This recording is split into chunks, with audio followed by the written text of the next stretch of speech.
sommes en train d'étudier la pratique de la foi et nous avons déjà expliqué pourquoi nous voulons la pratique de la foi. Parce que le christianisme, c'est la foi en Dieu, c'est la doctrine de la foi. Nous sommes dans la doctrine de l'alliance de la foi. La loi est venue par Moïse, la grâce et la vérité sont venues par Jésus-Christ.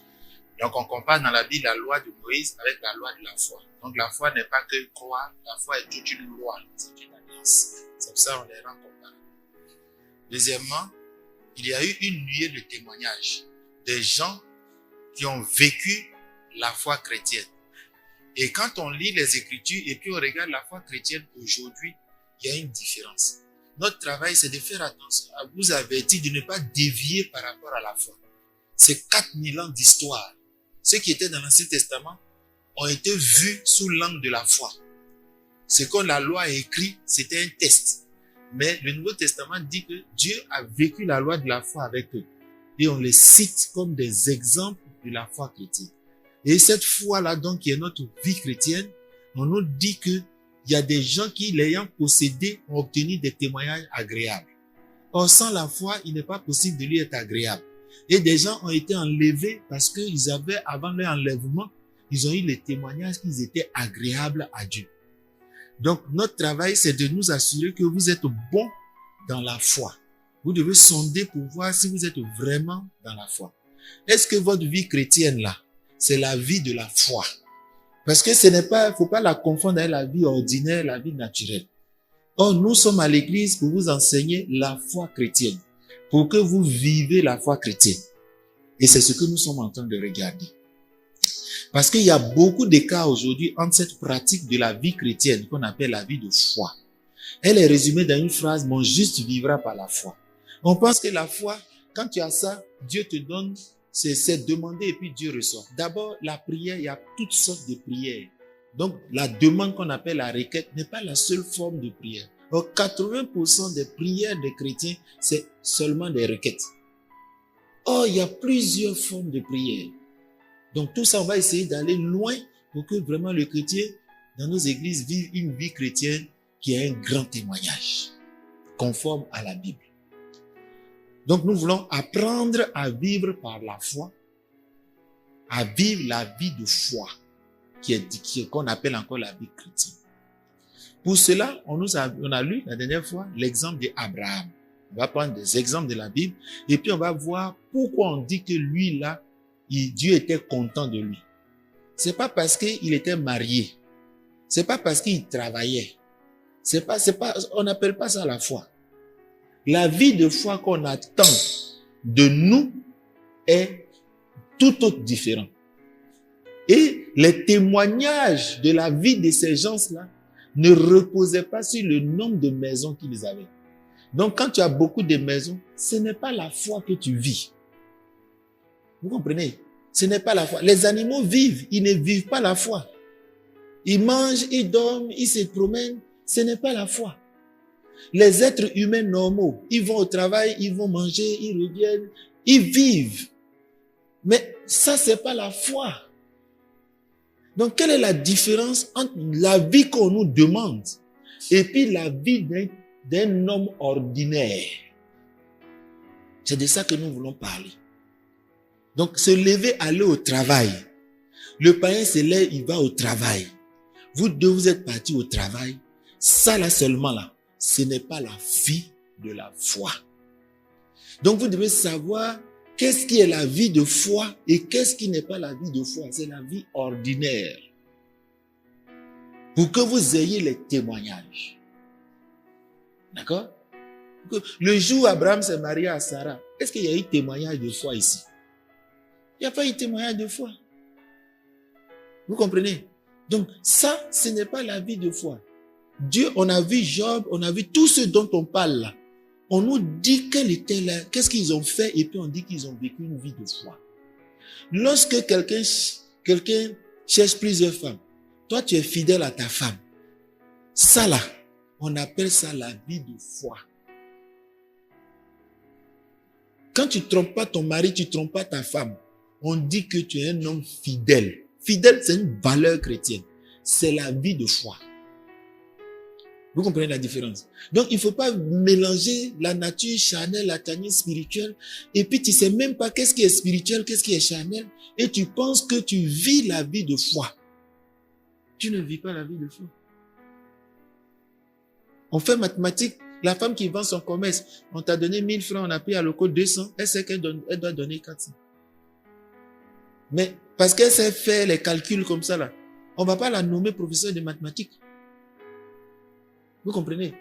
Donc, il faut savoir qu'est-ce qui est ma vie de foi et qu'est-ce qui est ma vie naturelle. Mais si on ne fait pas attention, on va penser que sa vie de foi est au top. Mais parce qu'on vit tous les jours, il faut faire attention.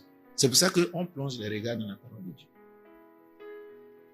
On va nous parler de la foi et de leurs actes. Et à partir des actes, on va dire ça, c'est la vie de foi. Et c'est à ça que c'est les nuées de témoins. Donc il faut lire ça pour savoir ce qu'on va appeler la vie de la foi. Et pour savoir si tu as 80% de vie de foi, si tu as 100% de vie de foi, ou si tu as 25% de vie de foi. D'accord? Donc revenons aux fondamentaux du christianisme. Tu pries, Dieu te donne beaucoup d'argent. Tu peux aller en enfer. Parce qu'il déverse sa bénédiction sur les justes, sur les injustes. Il y a des milliardaires, l'or et l'argent appartiennent à Dieu. C'est par la volonté de Dieu que Nebuchadnezzar a tout ce qu'il a. Il ira en enfer. C'est pas parce que j'ai pratiqué des bonnes œuvres pour ma justification. Non, moi je vais pratiquer les bonnes œuvres pour avoir mon salut, ma justification. Tu n'iras pas. Corneille faisait les bonnes œuvres. On dit si tu ne crois pas en Jésus-Christ, tu n'iras pas au paradis. Le riche, il dit tout ce que Jésus a dit là, il fait. Jésus n'a pas dit tu mens. Il a dit il te manque une chose. Moi. Vends tes biens et suis-moi. Il a vu que celui-là, il aimait son argent plus que Dieu. Il dit ce n'est pas la vie de foi. Donc s'il y a des choses qui ont pris ton cœur plus que Dieu, comment tu peux dire que ça c'est la vie de foi? C'est pas la vie de foi. Ça c'est la vie ordinaire. Et donc nous avons vu donc la dernière fois l'exemple de l'Abraham. Et dans la Bible, on nous a donné 3 exemples de foi d'Abraham qu'on a loué. Et ces 3 exemples vont nous montrer la vie de foi. Le premier exemple qu'on a vu la dernière fois, la Bible dit que c'est dans le livre des Hébreux, chapitre 11, on dit c'est par la foi qu'Abraham obéit. Bon, moi je pensais que c'est par la foi qu'il a eu ses richesses. C'est par la foi qu'il a eu la guérison. On dit c'est par la foi qu'il a obéi. Depuis quand obéir est la foi? Est-ce que toi tu as suffisamment de foi pour obéir à la parole, au commandement de Dieu? Donc obéir au commandement de Dieu est une vie de foi. Et si tu n'obéis pas au commandement de Dieu, tu ne vis pas la foi. L'Ancien Testament nous dit, le Nouveau Testament interprète l'Ancien Testament et nous dit que c'est par la foi qu'Abraham obéit à l'appel de Dieu. Mais foi à quoi avant dans l'obéissance? Donc la foi là, c'est pas un miracle. La loi de la foi là, celle-là qui donne la vie là, c'est une obéissance. Quelqu'un peut avoir le don d'enseigner et puis aller en enfer. Parce que le don n'est pas le critère pour identifier le croyant. Cyrus, Nebuchadnezzar sont des serviteurs de Dieu choisis par Dieu pour accomplir ses desseins. Mais c'est des idolâtres. Balaam n'était pas dans la race des Juifs, mais c'est le voyant de Dieu. Mais s'il ne croit pas à la foi en Dieu, il n'ira pas au paradis. Pour être sauvé, c'est de croire en Jésus-Christ. On n'a pas besoin d'œuvres. Et quand tu as cru que Jésus t'a sauvé, il va mettre dans ta foi les œuvres que Dieu a préparées. Et maintenant que tu as été sauvé, tu vas mettre ta vie au service des œuvres de justice, comme tu avais mis ta vie, tes membres au service des œuvres d'iniquité. En ce moment, on dit tu vis par la foi. Donc, si tu as prié Dieu, que Dieu t'a pas donné milliards, Tu ne peux pas dire que je ne vais plus à l'église, je vais plus, Dieu là ne m'intéresse plus parce que je demande l'argent, il ne me donne pas. En fait, toi, tu es venu profiter de Dieu, tu es venu piller Dieu. C'est comme des gens qui sont camarades à cause de l'argent. Mais lui là, il n'est pas ton ami. Nous sommes une famille. C'est l'amour fraternel. Un homme donne l'argent à sa femme, et c'est ça, c'est à faire. Un frère donne l'argent à son frère, et c'est ça, c'est à faire. Mais quelqu'un n'a qu'à prendre l'argent pour donner à quelqu'un du dehors.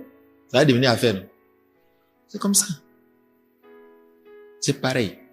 Donc le premier témoignage, on dit le père de la foi, celui qui a montré comment on vit par la foi, de la meilleure manière. On dit c'est Abraham. On a vu, dans son premier témoignage, 5 principes qui ont fait sa grandeur et que les gens ont appelé, voilà la vie de foi. Premièrement, on dit que Abraham a obéi en partant à l'appel de Dieu. Donc, pour que tu obéisses, il faut qu'on te dise quelque chose. Donc, tu ne peux pas faire quelque chose que Dieu n'a pas dit et puis tu as dit que tu vis la foi. C'est quand on fait ce que Dieu dit qu'on vit la foi. Tu es à la maison de ton papa, tu dis tu obéis à ton papa. Mon ami, s'il meurt, tu vis toujours. C'est quand il va te dire va à l'école, tu vas à l'école, on dit tu lui obéis.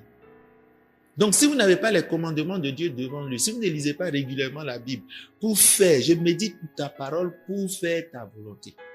Si vous n'avez pas pour objectif de faire la volonté de Dieu, vous n'êtes pas dans la foi. Quand lui, il venait, il dit, ma nourriture, c'est de faire la volonté de Dieu. Mais qu'est-ce qu'un homme a? Que sa nourriture? La Bible nous dit, vivre, c'est Christ. Donc, si tu enlèves Christ là, spirituellement, tu ne vis plus. Donc, il y en a là, ils ont bloqué les respirations, il y a longtemps, ils ne vivent pas. C'est comme ça, Paul dit, ils sont morts, quoique vivants, parlant des jeunes sœurs qui vivent dans le désordre. C'est lui-même qui dit ça. Elles vont à l'église, il dit celle-là, parce qu'elles sont causeuses intrigantes. Elles disent ce qu'il ne faut pas dire. Elles trompent leur engagement de fidélité. Elles sont mortes, quoique vivantes. C'est lui qui a prêché l'évangile. Je ne sais pas si tu peux prêcher l'évangile plus que lui pour se dire que quelqu'un est sauvé, là où il dit que quelqu'un est mort. Il n'est pas le Dieu des morts, il est le Dieu des vivants. Donc ne vous trompez pas par de faux raisonnements et par de fausses doctrines. Soyez rigoureux. Quand on te donne une loi, si tu te trompes, arrivé à l'aéroport, on dit ton visa n'est pas conforme. Mon ami, ce n'est pas quand tu as pleuré, on va te faire monter. Parce que tu n'es pas conforme, personne ne te fera rentrer. Quand il dit il y aura des pleurs et des graissements dedans, ça veut dire que ça va faire mal. Parce qu'il n'y a pas seconde chance et puis c'est terminé. C'est le même amour là. Il va venir dire dehors. Il dit Jésus, le Jésus, doudou, le Jésus d'amour. Il dit dehors. Donc ne jouez pas avec la destinée éternelle de votre vie. Il faut ne pas vous tromper par de faux raisonnements. Mettez la parole de Dieu en pratique. Donc, on dit, il a obéi. Par la foi, il a obéi. Alors on se dit, mais où est le mérite de la foi? Quelqu'un dit, il faut partir, tu t'en vas. Où est le mérite de la foi? Puisque la foi, c'était quelque chose de surnaturel que Dieu nous a donné, qui n'est pas humain. Mais où est la dimension surnaturelle, non humaine, de donc cette attitude? Parce que la Bible nous dit la foi. Celui qui croit en Dieu doit croire, un, qu'il existe. Deux, qu'il est le rémunérateur de celui qui le cherche. Donc, qu'est-ce qu'Abraham a fait? On a vu qu'Abraham était riche. Il avait construit certainement ses maisons. Il avait l'air bien. Mais, là où il vivait, il y avait de l'idolâtrie. Dieu va lui parler d'un projet. Il doit sauver l'humanité. Il a besoin de quelqu'un par qui il va sauver l'humanité. Il y aura une famille, la famille va vivre Israël, Israël va faire le Messie va sauver l'humanité. Il voit Abraham et lui dit, Abraham, quitte ta maison, quitte ta patrie, quitte ta famille. Abraham doit abandonner, renoncer à tous ses acquis. Il ne peut pas transporter sa maison. C'est pour ça que la Bible dit qu'il a dormi dans des tentes par la foi, parce qu'il ne dormait pas dans les tentes avant. Donc la foi, c'est lorsque Dieu, maintenant que vous êtes sauvés, Dieu a besoin de vous pour le servir, pour son plan. Sinon, à faire d'Abraham va avoir un enfant, Dieu peut donner beaucoup. Mais Dieu veut que le projet qu'il a prévu se réalise au travers d'Abraham. Donc la foi, c'est d'être à la disposition de Dieu et que Dieu utilise notre vie pour réaliser sa gloire, ses objectifs. C'est pour ça qu'on cherche sa volonté tous les jours, puisque ça devient notre raison de vivre. Ma nourriture, c'est de faire la volonté de Dieu. Ma nourriture, c'est pas de manger le riz long grain. Ma nourriture, c'est pas de me marier. C'est de faire la volonté. C'est pour ça qu'on dit que votre vie là, vous êtes mort il y a longtemps, au jour du baptême, votre vie s'est arrêtée. Votre nouvelle vie là, elle a une fonction. C'est comme si tu étais l'homme qui est devenu machine. Tu ne peux plus aller te marier, c'est machine que tu vas faire. Donc tu es devenu une nouvelle créature pour faire la volonté de Dieu. Il n'y a aucun ange qui sert Dieu, qui descend aux enfers pour aller faire boîte de nuit, comme quelqu'un dirait, pour aller s'amuser avec les satans. Vous comprenez ce que je veux dire? Donc, nous avons mis fin à notre ancienne vie. Nous avons maintenant une nouvelle vie. On était mort, on est maintenant revenu à une nouvelle vie. Dans un nouveau monde. C'est pour ça que nous sommes une nouvelle création.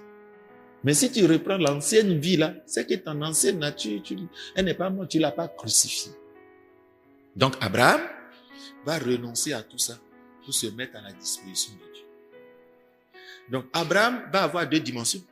Sa vie naturelle et puis sa vie spirituelle. Il va rechercher les choses d'en haut, la volonté de Dieu, la gloire de Dieu, les choses de Dieu. Faire ce que Dieu demande sera au-dessus de ce que humainement il a besoin pour faire. Tout le monde a besoin d'un enfant. C'est le troisième témoignage, deuxième témoignage, troisième témoignage. On viendra à ça. Mais quand Dieu a dit, je veux que tu sacrifies, Abraham n'a pas dit, j'ai besoin d'enfants. Il a sacrifié.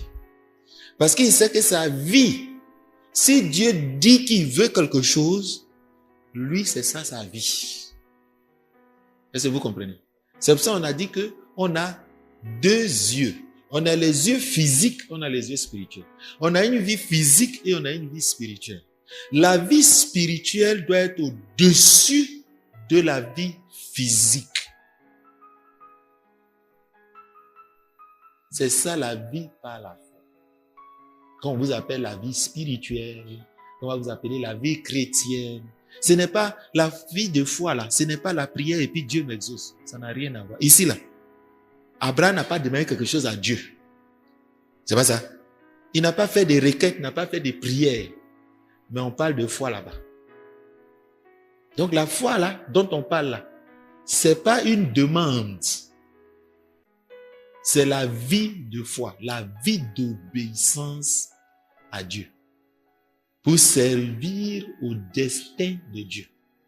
On a vu ça la dernière fois aussi. On dit David, après avoir servi au dessein de Dieu. Vous voyez que Dieu utilise David pour réaliser ses objectifs. Donc quand vous lisez la vie de David, ce n'est pas la vie d'un héros extraordinaire. C'est l'œuvre de Dieu qu'il fait en utilisant David. Est-ce que quelqu'un comprend ça? Donc qu'est-ce que Dieu fait dans l'église pour les frères et les sœurs en utilisant ta vie? C'est ça la vie de foi. Et on a vu donc qu'il doit renoncer parfois à sa vie naturelle, à ses avantages, à certaines choses. Il n'a jamais voulu aller dans ce pays-là. Il n'a rien à faire là-bas. Mais Dieu en avait besoin. Et donc lui, il a décidé de déménager. Deuxièmement, on dit, il a obéi à la foi en partant. Et on a dit, il est parti deuxièmement. C'est ça qui fait l'extraordinaire. C'est ça qui fait la foi. Deuxièmement, on dit, il est parti sans savoir où il allait. Naturellement, un homme ordinaire ne peut pas aller quelque part s'il ne sait pas où il va. Mais il sait que c'est Dieu qui lui a dit de partir et Dieu ne lui a pas dit où il doit aller. Dieu lui dit d'aller. Donc, il va obéir, non pas à une loi naturelle. La loi naturelle dit, je vais quelque part, je sais où je vais. La loi va lui dire, il y a des choses que tu ne sais pas. Mais on t'a dit d'aller quand même. Donc, celui qui t'a dit d'aller là, tu n'es plus seul. Vous êtes deux. Lui, il te dit, viens. Lui, il sait où tu vas. Comme vous allez ensemble. Si tu vas à gauche, il va t'apparaître et te dire, non. Il te dit, ne passe pas ici, passe ici. Tu arrives là, il dit, passe là. Tu arrives là, il passe là. Tu vas pas dire, mais il faut me dire où on va, comme ça, moi-même, je vais marcher. Ça ne marche pas comme ça. Une partie de notre vie, de notre destin est en Dieu. Ce que je vais devenir demain, il y a une partie que je sais. Il y a une partie que Dieu sait. Quand on dit deux personnes, c'est une équipe là, c'est comme ça, non? Quand on joue ballon, moi, quand le ballon vient à l'arrière, j'arrête.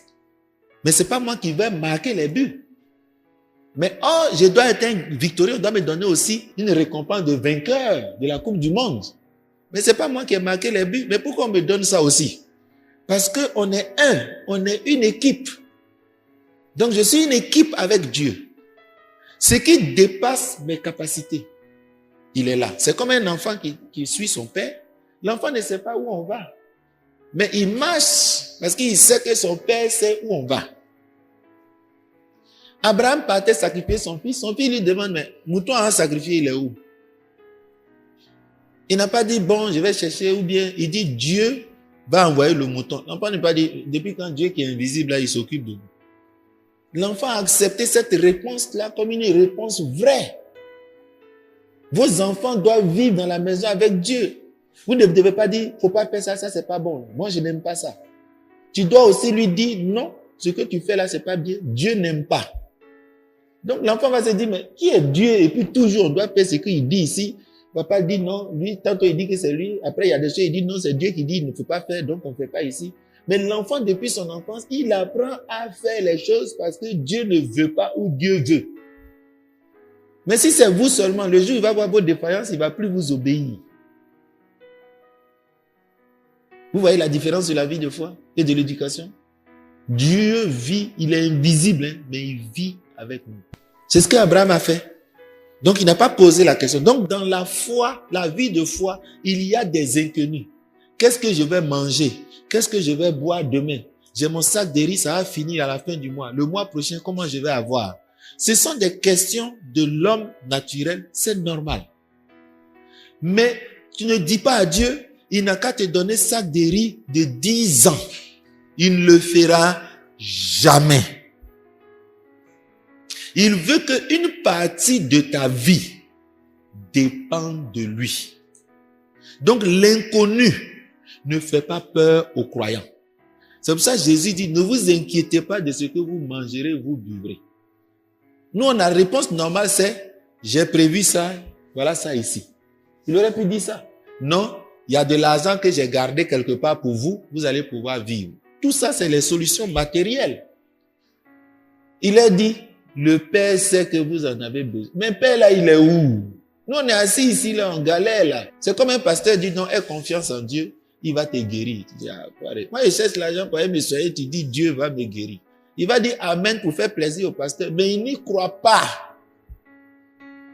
C'est ça la vie de foi. Tu dois accepter qu'une partie de ta vie, tu ne maîtrises rien. C'est Dieu qui maîtrise. Maintenant, comment être convaincu que ma vie va aboutir et puis je ne sais pas comment ça a abouti. Il y a une partie qui me manque. C'est ça la foi en Dieu. Marche devant ma face et sois parfait, sois intègre. Ne marche pas en dehors de ma face. Il dit, je te suivrai. Je suis avec toi tous les jours jusqu'à la fin du monde. Donc c'est ça qu'on appelle la vie avec Jésus-Christ. La vie avec Jésus-Christ, c'est pas prière. La vie avec Jésus-Christ, c'est accepter que on est ensemble, on vit ensemble. Il y a une partie, c'est la femme, tu vis avec ta femme. La cuisine, c'est elle. Toi, les trucs techniques, c'est toi. Mais tu n'es pas obligé de savoir s'il y a cuillère dans la cuisine, s'il y a allumette. Mais tu vis, à midi, tu attends ta nourriture. Parce que tu fais confiance en l'autre, c'est une partie de toi. Donc nous sommes en Dieu. Et Dieu a notre destin dans sa main. Et quand Dieu dit de vivre par la foi, c'est qu'il a une partie de ton demain dans sa main. Et il te dit de suivre. Et toi, tu dois avoir confiance que demain, je vais trouver ma part parce que je marche avec Dieu. Et Dieu connaît les choses mieux que moi. Vous voyez la vie de la foi? C'est ce témoignage qu'on rend d'Abraham. Il n'a pas fait asseoir Dieu pour dire, Dieu, je vais où? Si tu ne me dis pas où je vais, je ne bouge pas. Ce n'est pas la foi, c'est la vue. C'est marcher par la vue. Deuxièmement, on nous dit qu'il est parti sans savoir où il allait. C'est ça par la foi.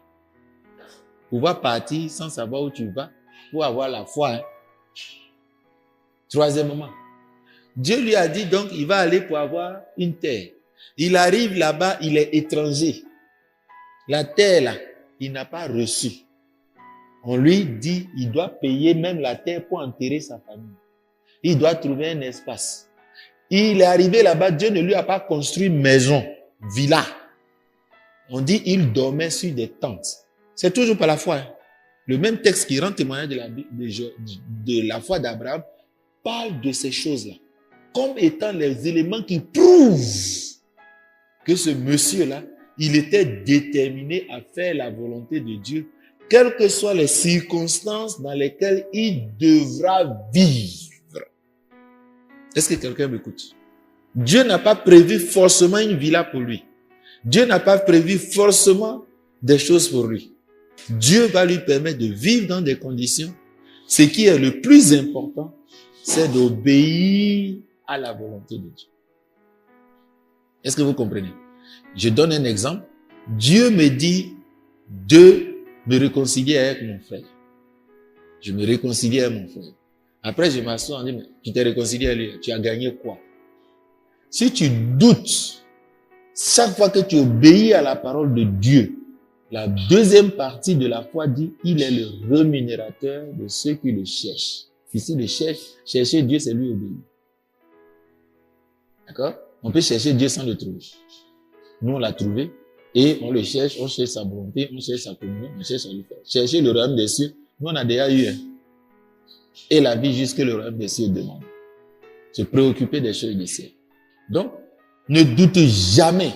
Pour avoir fait la volonté de Dieu, ne doute jamais. Si tu attendais ça demain, que ça vient après demain, ne doute jamais. Quand ça va venir, c'est Dieu qui décide. C'est comme ça. Et tu dois faire ton expérience et puis on va poser la question, est-ce que tu as été déçu quand tu as vécu avec Dieu? Tous les témoignages disent que avec Dieu, on n'est pas déçu. Et il est fidèle. Quelqu'un qui est partout à la fois, qui sait tout avant que ça arrive. Comment tu peux douter d'une personne comme ça? C'est tout le doute que le diable cherche à mettre dans ton esprit. Pour que tu prennes ton destin en main et que tu l'arraches entre les mains de Dieu. C'est pour ça qu'il a dit, qui par vos inquiétudes peut ajouter un coup d'œil à sa vie? Il dit, bon, tu dis, je ne trouve pas à manger. Si je te dis, bon, Pierre, retourne, va chercher à manger. Il va trouver. Il va aller pêcher, il ne trouvera rien. Donc, par tes propres efforts, tu ne peux rien. Il dit, mais mon ami, de toute façon, là, suppose que tu ne comptes pas sur Dieu. La question que tu as posée, là, est-ce que tu as sa solution? Tu vas aller chercher à manger. Est-ce que tu vas voir que tu vas manger tous les jours? Il dit, mais donc, tu vois que si tu te mets avec Dieu, tu as la garantie encore que il s'occupe de ça. C'est ça la foi. Si le païen ne vit pas la foi, il mange, il s'élève, il s'en va, il vit. Et toi, tu dis, tu vis la foi. Vous faites les mêmes choses. Mon ami, tu ne peux pas dire que c'est la foi. Pas la foi. Donc, on a vu aussi également qu'Abraham, c'est par la foi qu'il a habité dans des tentes. Donc, vivre dans des situations modestes, pourvu que ce que Dieu t'a demandé de faire, tu le respectes, c'est la vie de foi. Dieu avait besoin de sauver le geôlier. Paul est parti dans la ville. Dès qu'il a prêché, on l'a arrêté, on l'a mis en prison. Le geôlier est converti. Dès que le geôlier est conduit, on dit bon, quand il est sorti de là, il a quitté la ville. Bon, ça veut dire que Dieu a utilisé sa vie pour sauver ce monsieur. Quand on veut prendre louche pour prendre un poisson, on prend la louche, on prend le poisson. À cause d'un poisson, louche là, on met ça dans sauce chaude. Mais est-ce qu'on va pleurer? Louche va dire, ah, il est chaud, faut arrêter. Non. Dieu nous utilise pour se glorifier. Donc parfois les circonstances de notre glorification, on doit supporter. C'est pour ça que Job a supporté pour que Dieu ait raison devant tout le monde. Dieu dit Job est fidèle. Satan dit c'est pas vrai. Devant tout le monde, tous les enfants, les fils de Dieu sont rassemblés. Il dit bon, allons vérifier. Bon, quand on dit allons vérifier là, c'est Job qui aura chaud. Il perd tout. On dit vous avez vu non? On dit tu dis que c'est à cause de ses enfants, il te bénit toujours. Il dit enlevez ses enfants. Il dit oh, c'est à cause de ses richesses, de son travail, de ses activités. Il dit non, enlevez, vous allez voir. Quand il dit que Job à la foi là, Job est intègre et droit là. C'est pas à cause de ses biens, il est intègre et droit. On viendra sur cet enseignement. Est-ce que c'est pas parce que tu es en bonne santé que tu cherches Dieu? Et on verra un autre enseignement qu'on appelle l'épreuve de Dieu. Ce monsieur-là, il teste toujours. Qui va marier femme, qui va marier un garçon et puis n'est pas sûr que la personne l'aime. Dieu va vérifier si vous l'aimez. Il va vérifier votre foi. Parce qu'il ne se fera pas doubler. S'il sait que c'est à cause de son argent, tu le suis. Il va avoir un moment où il va enlever l'argent et puis tu vas tomber. Le jour où il a enlevé là, il y a une qui a crié dans la maison, maudit Dieu et meurt. Satan dit, tu as vu, non? Il dit, non, tu as dit Job, il n'a pas dit sa femme, il dit Job. Donc parfois on vit monsieur, madame dans la maison là. Et, comme on dit en Israël, un sera pris, l'autre sera laissé. Parfois vous deux là, c'est pas parce que vous deux vous êtes mariés dans l'église que vous deux vous êtes chrétiens. Elle dit, maudit Dieu et meurt. C'est qu'elle connaît Dieu, c'est qu'elle sait qu'il existe. Mais là, sa foi là reposait sur le matériel. Le témoignage de la vie de foi, que vous donnez ce qu'on appelle vivre par la foi, c'est le deuxième exemple qui est cité dans Hébreux, chapitre 11, verset 17. Ce témoignage-là, il est tellement grand et on nous le répète plusieurs fois. Dans Jacques 2, 21, dans Hébreux 11, verset 17, et le texte original, l'histoire se trouve dans Genèse 22. Les apôtres ont pris cet exemple-là pour dire celui qui a la foi d'Abraham est fils d'Abraham. Ils ont parlé de cette vie de foi d'Abraham en prenant ça comme l'exemple. Donc on va voir ce qu'on appelle vivre par la foi par cet exemple. La Bible nous dit, c'est par la foi qu'Abraham a offert Isaac lorsqu'il a été mis à l'épreuve. Il n'avait pas d'enfant. Dieu lui a dit, Dieu lui a béni, il a eu un enfant. Et Dieu lui a dit, sacrifie ce toi. Dans la vie humaine d'un païen, la vie normale, charnelle, on ne peut pas sacrifier son enfant. Il a lutté pour avoir un héritier. Il a pleuré pour ça, c'était son besoin. Maintenant, son Dieu veut lui reprendre ça. Humainement, il va se battre. La Bible dit, cet enfant-là qui lui était cher, pour obéir, vivre la vie de foi, il devait être capable de faire ça. Quand tu as la vie de foi, tout ce que Dieu te demande de faire, tous les obstacles qui peuvent être dans ta vie, tu les brises. Il sait que s'il dit à Sarah, Dieu dit que de sacrifier l'enfant là, c'est elle qui a donné la servante, elle a lutté aussi pour ça. Mais elle va dire non. Un vieux même là, son propre enfant là, on voulait prendre l'enfant là, il a dit non, Jacob. Il a dit non, on ne peut pas prendre Benjamin, il m'a dit, il a pris l'autre. Il a pleuré. Une femme, c'est l'enfant. Quand la femme qui est stérile fait enfant, elle dit voilà, Dieu a enlevé mon opprobre. Vous allez encore enlever, puis on dit que voilà, celle-là, elle n'a pas enfant. C'est des épreuves. Mais le maître en a besoin. Je ne dois pas chercher femme de quelqu'un. Pourquoi? Parce que Dieu a besoin de ma vie pure pour faire sa gloire. Si un vase se conserve pur, il devient utile à Dieu. Donc Dieu en a besoin. Mais tu ne veux pas salir ton assiette et puis tu dis Dieu n'a qu'à manger dedans. C'est que l'assiette là n'a pas envie de servir Dieu. Qui va prendre l'assiette sale pour se servir? On prend les assiettes dans les assiettes propres. On ne prend pas ça dans les assiettes sales. Donc tu ne vas pas servir ton Dieu, il ne va pas t'utiliser. Peut-être on va t'utiliser pour aller enlever les trucs dans WC. Mais on ne peut pas t'utiliser pour aller servir le Seigneur ou servir notre président. C'est ça la vie de foi. Donc on loue cette foi-là. Pourquoi? Parce que devant les obstacles naturels, qui sont des obstacles de la vie naturelle, les besoins d'un homme, c'est d'avoir un enfant. Il doit obéir à Dieu et ça va lui priver cet enfant. Rien ne lui fait obstacle. Il est prêt à faire ce que Dieu a dit, quitte à ce que ça va le coûter. Quitte à ce que ça lui coûte de redevenir un homme sans enfant. Donc Abraham n'est pas prêt à refuser d'obéir à la parole de Dieu pour des besoins naturels de la vie ordinaire. Est-ce que vous voyez la différence? C'est ça la vie de foi. Obéir à Dieu à tous les prix. Naturellement, on va trouver que tu es bête. Mais quand on va regarder spirituellement, on va dire non, Dieu t'a demandé, il ne fait pas. La femme de ton patron, tu es esclave. Si tu couches avec elle, mais elle va te mettre en haut. Dans nos pays, la première dame, elle est puissante. Elle fait nommer même des gens par son mari. Ils sont protégés. Mais lui dit, si ça viole la parole de Dieu, il sait très bien qu'il a menacé. Vous savez, les femmes comme ça, elles menacent. Il va dire à mon mari, on va te mettre en prison et tout. Elle dit, pour ne pas que j'aille en prison, pour que un homme ne veut pas aller en prison. Un homme veut être tranquille.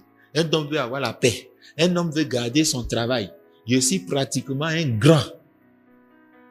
Pour conserver cette vie-là, qu'est-ce que je dois faire? Du coup, avec moi, tu dois violer la loi de ton Dieu.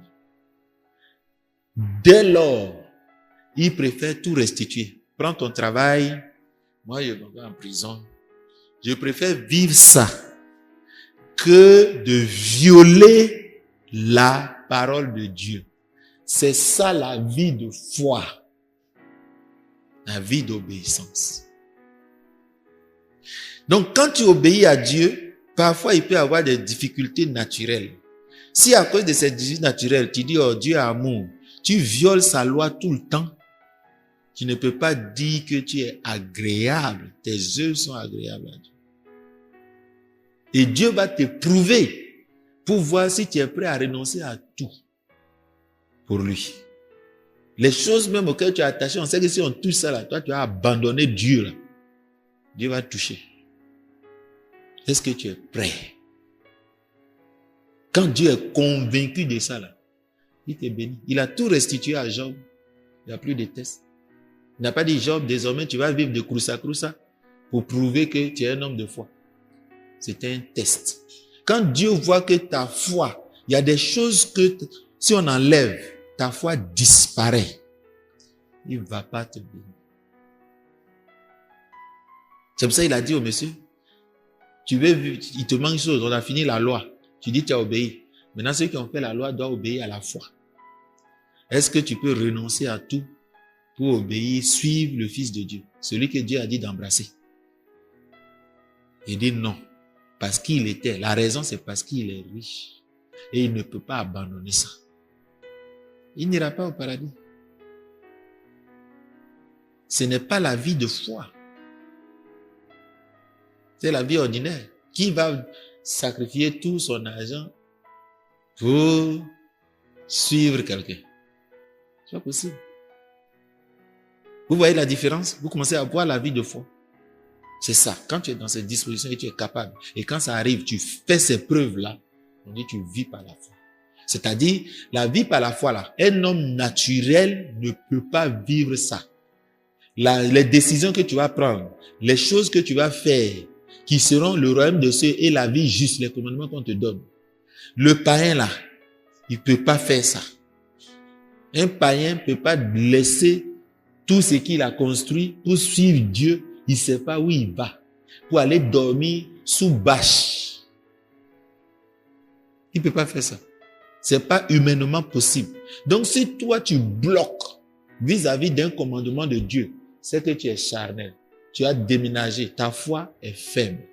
C'est pour ça que tu n'y arrives pas. Vous allez voir que le mot foi est un moyen. Quand on dit c'est par la foi qu'Abraham obéit, ça veut dire que si Abraham n'avait pas la foi, il ne lui serait pas possible d'obéir et de partir. Donc c'est pour cela que celui qui n'a pas la foi, les commandements de Dieu sont difficiles pour lui. Vous comprenez ce que je veux dire, non? Voilà.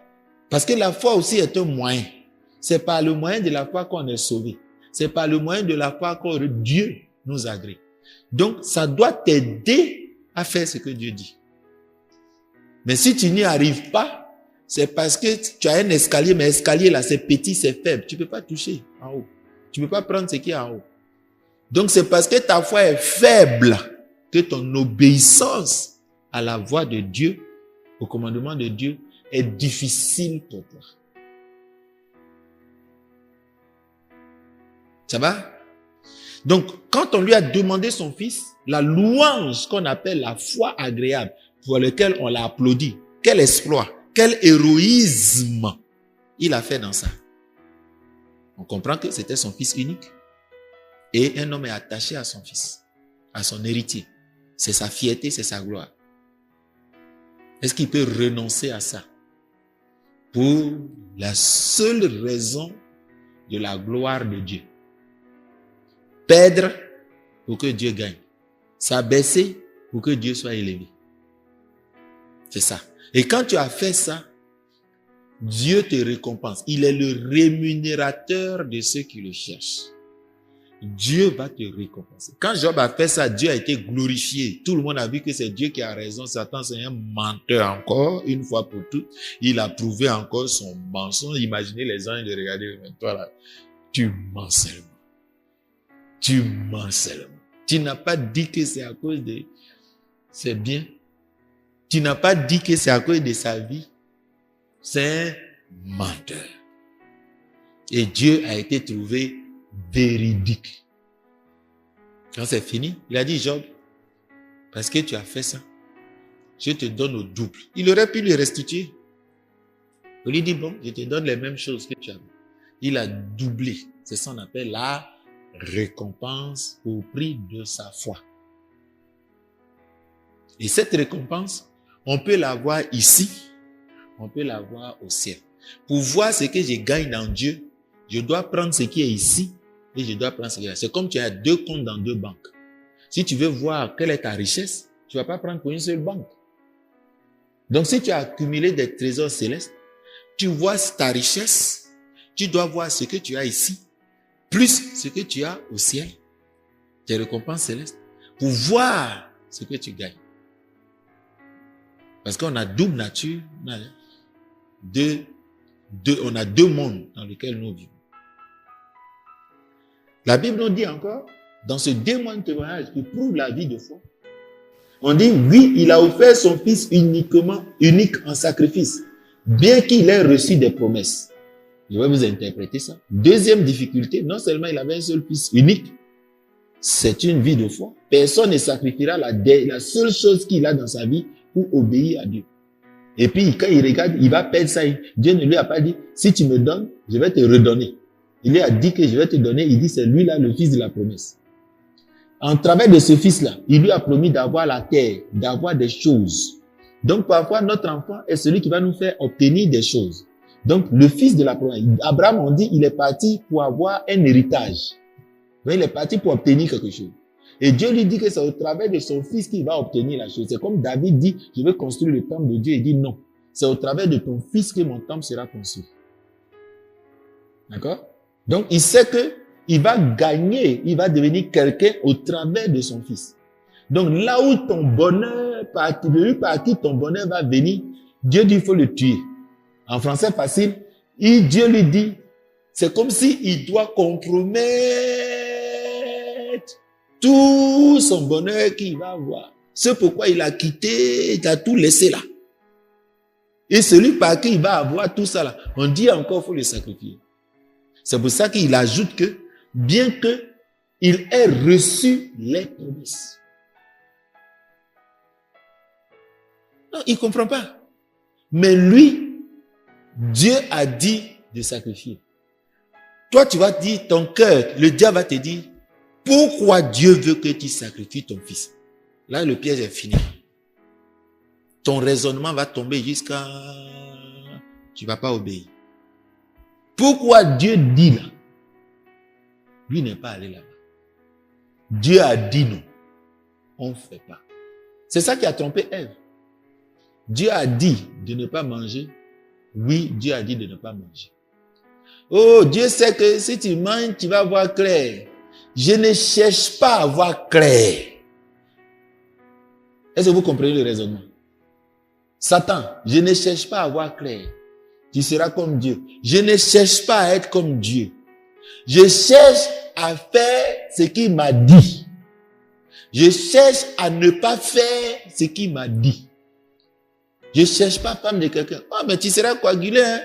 Tu as mangé sauce graine seulement. Je cherche pas à manger sauce claire, sauce truc. Vivre là, c'est, il dit de faire quoi? Je fais. Est-ce que vous comprenez la vie de foi? C'est ça la vie de foi. Mais quand vous voulez raisonner avec le diable, il va vous convaincre de ne pas obéir à la volonté de Dieu. Depuis qu'on parle là, il y a une question auquel la foi ne répond pas beaucoup. Hein? Pourquoi? La réponse à cette question n'est jamais humaine. Abraham, quitte ta patrie, quitte ta famille, quitte tant, va dans un endroit que je te montrerai. Pourquoi? Il n'y a pas de réponse. Donne-moi ton fils unique. Je vais gagner quoi? Mais toi, quand tu ne gagnes pas, tu joses la parole de Dieu, si obéis, je vais gagner quoi? Et il y en a qui disent, j'ai obéi, j'ai gagné quoi? Mais c'est ça là qui fatigue la foi.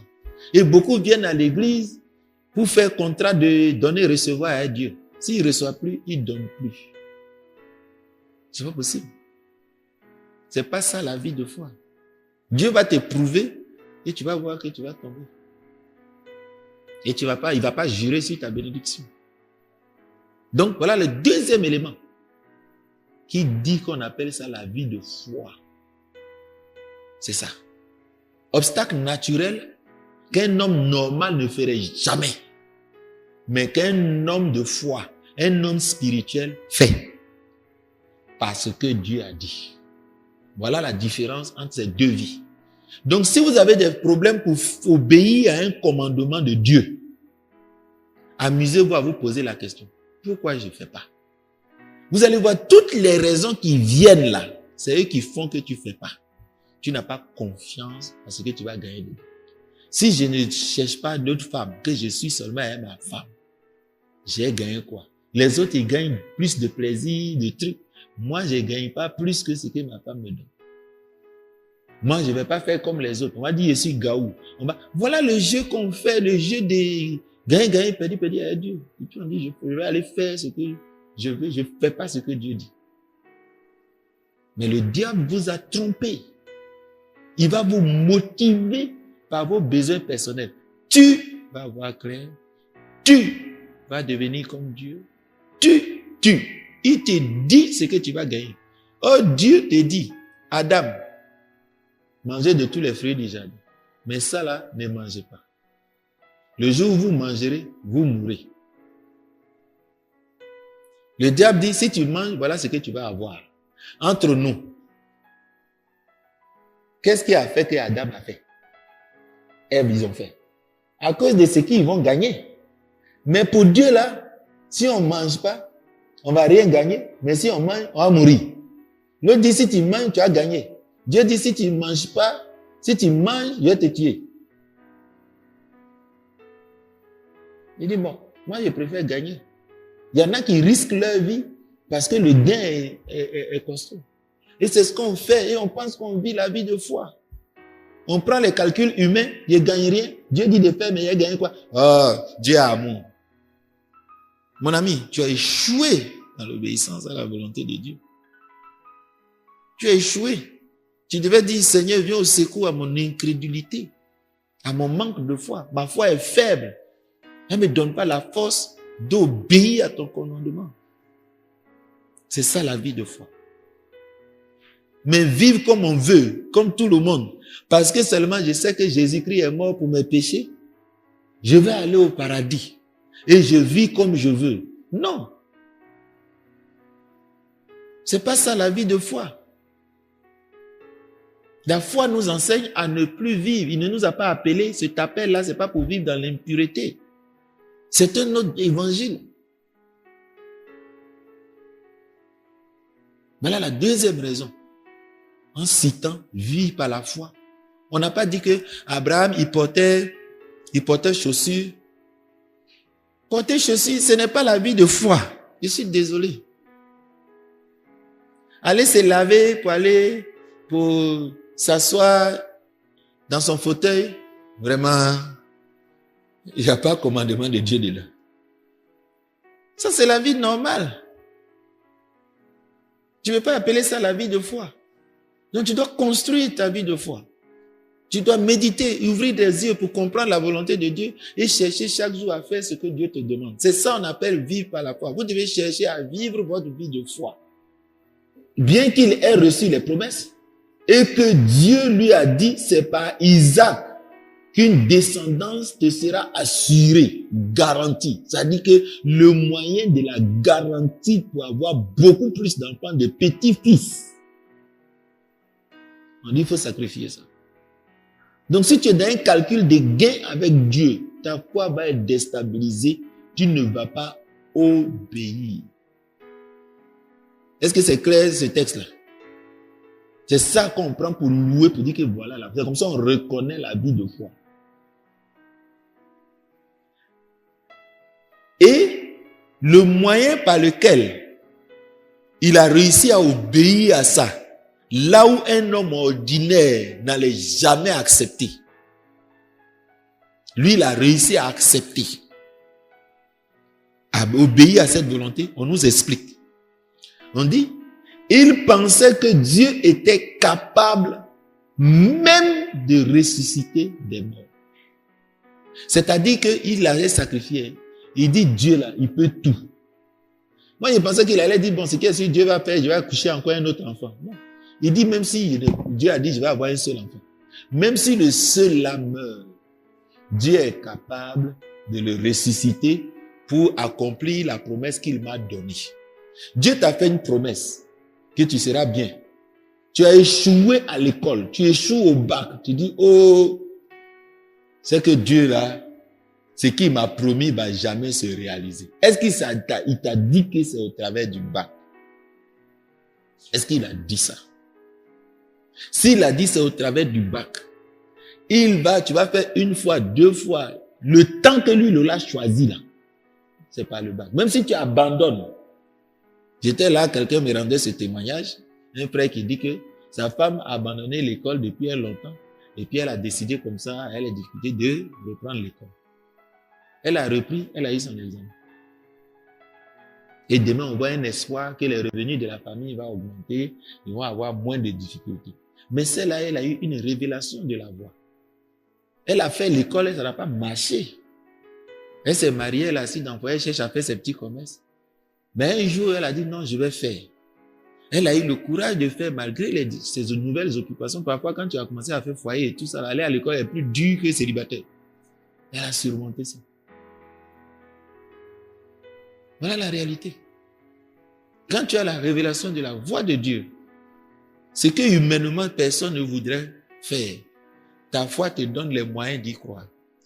Donc lui, sa foi lui disait, Dieu est capable de me ressusciter ce que je vais tuer là. Pour que la promesse qu'il m'a faite là, il était convaincu que la promesse va se réaliser par Isaac. Il n'a pas douté de ça.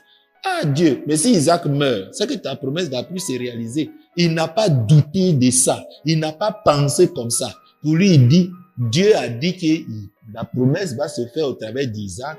Ça veut dire que quand il me demande de tuer Isaac, il va pas parler, mais je sais que ça veut dire que il va me ressusciter Isaac.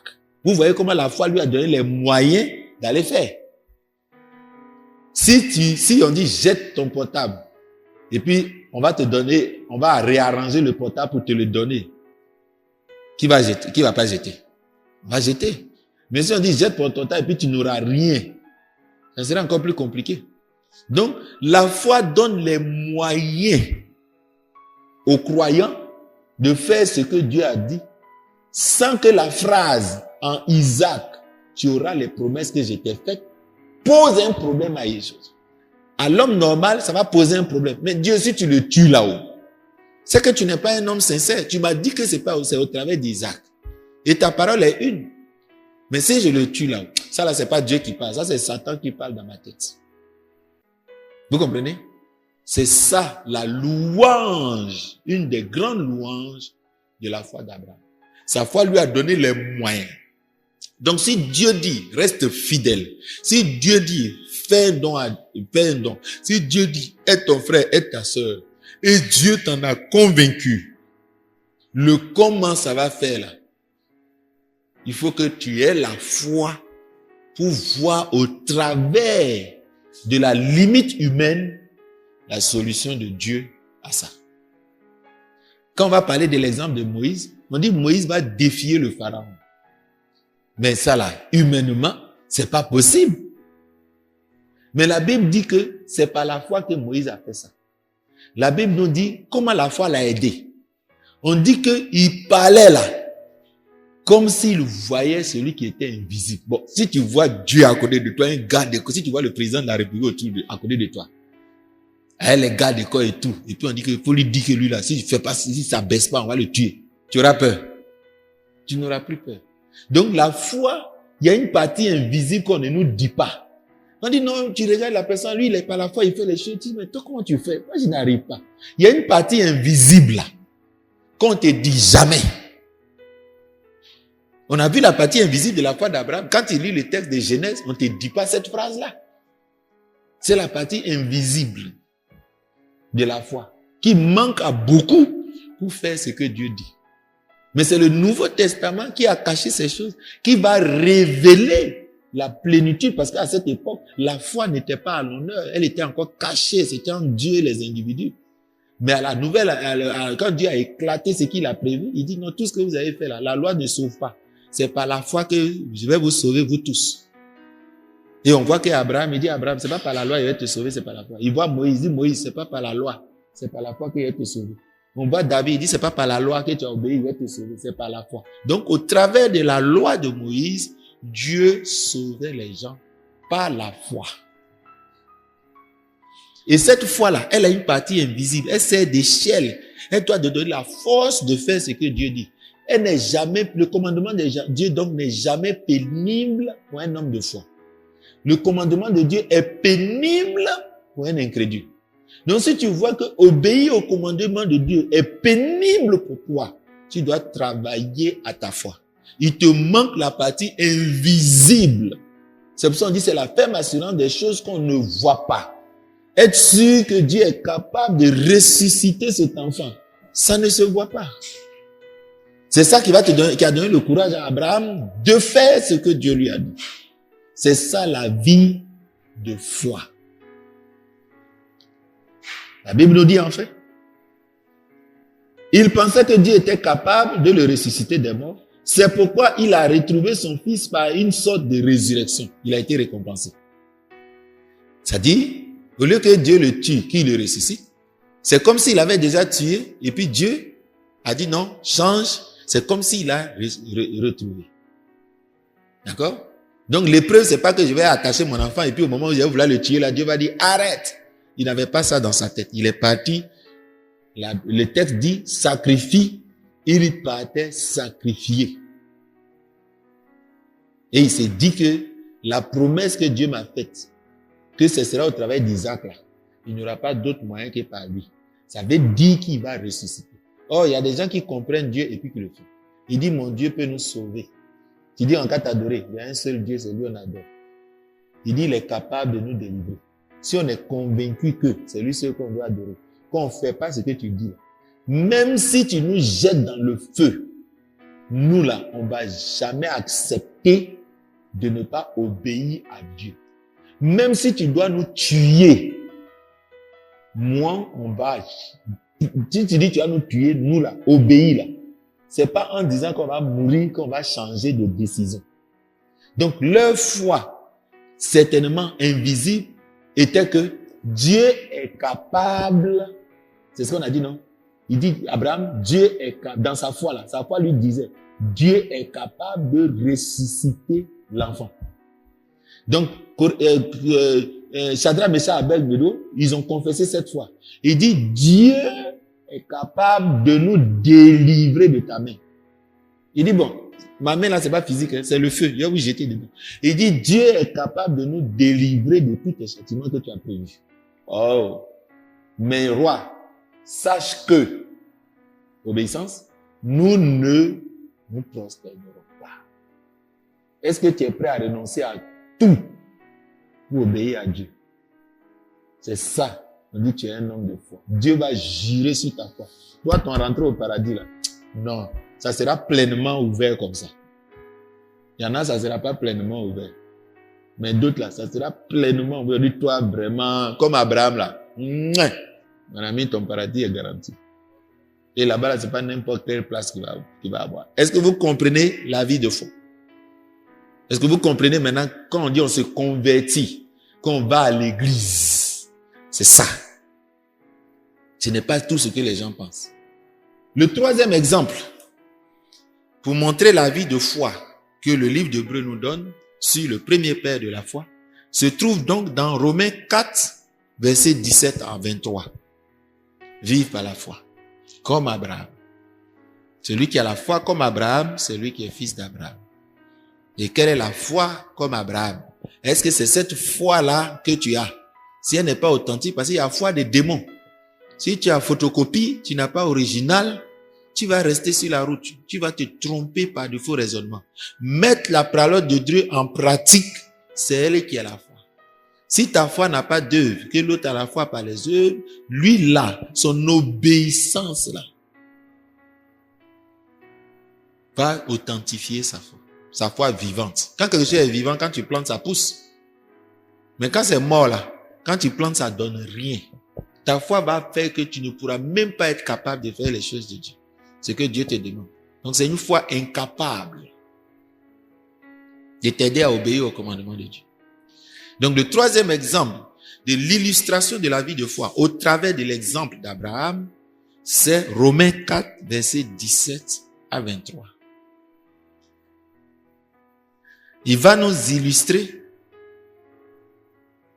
comment Abraham a eu son enfant. Il dit, on lit le texte, Romains 4, 17 à 23. Je t'ai établi père d'un grand nombre de nations. Il est notre père devant celui auquel il a cru. Dieu qui donne la vie aux morts. Soulignez qu'il donne la vie aux morts. Vous allez voir que de quoi il parle. Il donne la vie aux morts. Ce n'est pas cadavre. Ici, ce n'est pas cadavre. On lit toujours. Et qui appelle les choses qui ne sont point comme s'il étaient. J'aime cette phrase-là parce que vous voyez que Dieu, quand il va parler là, humainement, ce qu'il dit là, ça n'existe pas humainement. Ça existe invisiblement. Donc quand tu causes avec lui, il va dire des choses, tu as dit, mais il a dit à Moïse, bon, faut leur dire de s'asseoir, ils vont manger. Moïse regarde et dit, mais Dieu, Dieu, on est dans le désert. Où tu vas trouver à manger pour donner à manger à ces gens-là?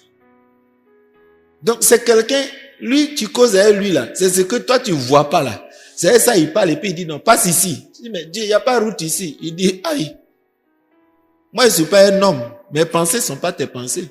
Ce que je vois, toi tu ne vois pas. Il est conduit jusqu'à, les gens disent, mais comment il est conduit dans les déserts? Voilà la route que tout le monde prend dans le désert pour voyager. Il prend les routes où on ne voyage pas et il termine devant la mer rouge. On dit, mais votre Dieu là, mais c'est un piètre général. Donc la route qu'il a fait là, c'est devant la mer et vous a mis. Comment vous allez passer?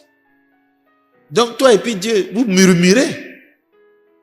Mais Moïse, on a mangé quoi? Vous nous avez envoyés dans le désert pour nous tuer. Il n'y a pas mangé ici. où il y a pas route, il n'y a pas de truc, et vous passez votre temps à être charnel, et vous pensez que Dieu va vous répondre. Il ne vous répondra pas. Vous allez mourir dans le désert. Donc, quand tu causes avec quelqu'un qui voit des choses que tu ne vois pas, c'est compliqué. Humainement, on ne peut pas vivre avec ça. Donc, c'est spirituellement que tu peux juger la parole de Dieu, le commandement de Dieu. Si tu juges ça humainement, là, tu ne peux pas faire. Personne ne peut trouver que c'est normal de faire ça. Mais, si tu juges spirituellement, être en notre nature, c'est pour ça qu'on dit marche par l'esprit. Si tu veux plaire à Dieu, là, si tu veux voir les choses de Dieu faciles à faire, là, marche par l'esprit, pense par l'esprit, juge par l'esprit. C'est spirituellement que tu peux juger ça. Mais si tu juges ça humainement, tu vas trouver que on ne peut pas faire. Et tu vas voir que tu es incapable de faire. Parce que la foi n'est pas là. Elle est faible, donc elle ne peut pas t'aider à faire. On continue le texte. Espérant contre toute espérance, il crut en sorte qu'il devient le père d'un grand nombre de nations, selon ce qui lui a été dit, telle sera ta postérité. Toujours ce qui lui a été dit. Dieu dit, c'est un projet de bonheur qu'il a formé pour moi. Les trucs qui vont venir là, c'est pas mon problème. Abraham reste sur la promesse de Dieu. Ne regarde pas, j'ai échoué à l'école, moi-même je ne sais pas qui va m'aider. On dit demain, je vais devenir grand, mais qui va m'aider? S'il n'y a personne là, aie confiance à la promesse de Dieu. Il y a des choses que tu ne vois pas là. Lui, il voit. C'est dans l'invisible. Vous comprenez? Quand ils ont jeté Joseph et ils ont vendu Joseph aux gens, vous pensez qu'ils ont cherché une solution où un jour Joseph va revenir? Ils ont cherché la meilleure solution où on ne va plus jamais le voir. Donc, humainement, c'était impossible que l'esclave revienne. Même en Israël, c'est dans le jubilé, 50 ans après, il va revenir. En temps, on a fini de gérer tout. C'est impossible aux hommes, mais c'est possible à Dieu. Donc, si tu ne juges pas spirituellement, Joseph va abandonner Dieu. Dieu lui a donné un songe, tes frères vont se prosterner. Ils l'ont éloigné. Lui-même, quand il a commencé à vivre là-bas, là, il n'a jamais dit, je vais revenir. Sinon, il avait le temps de prendre son char pour revenir chercher son père. Quand ses frères sont venus, il aurait pu dire, bon, vous m'accompagnez là-bas. Sinon, non. Le songe a eu lieu dans leur territoire. Il n'a pas pensé que l'interprétation du songe veut dire que c'est ici, là, vous allez vous prosterner à moi. Il croyait en la promesse. Comment? C'est pour ça qu'il dit, Dieu, quand il dit qu'il va faire, vous lisez la Bible, il dit que ça là, il va faire ça pour toi là. Comment ça va se faire là? Il ne faut pas t'embrouiller à ça. Parce que si tu cherches à voir avec tes yeux physiques, tu ne verras rien et tu ne vas pas avoir le courage d'espérer dedans. Il faut passer en mode spirituel. Quand il fait nuit, qu'on ne voit pas clair, et puis on dit il faut voir quand même quelque chose qu'on ne voit pas. On ne peut pas continuer avec ses yeux physiques. Donc on prend lunettes, comment on appelle ça? Lunettes infrarouges. Donc tu es obligé de changer dans ta tête, passer de la chair, de ta façon naturelle de voir, à passer à une mode qui permet de voir l'invisible dans la promesse que Dieu a faite. Aucune de ces promesses ne peut faillir. Donc tu ne peux pas dire, bon, si Isaac meurt, c'est que la promesse là, c'est tombe en l'eau. Rien ne peut faire tomber une promesse de Dieu. C'est ça l'assurance dans les promesses de Dieu.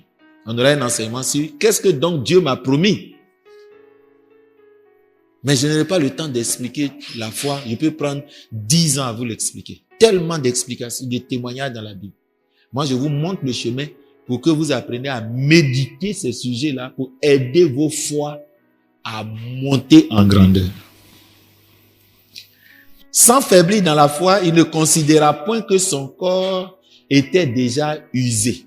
Vous voyez, le moyen par lequel il doit avoir un enfant, le moyen humain par lequel il doit avoir un grand nombre de nations, avoir beaucoup d'enfants, ce moyen était défaillant.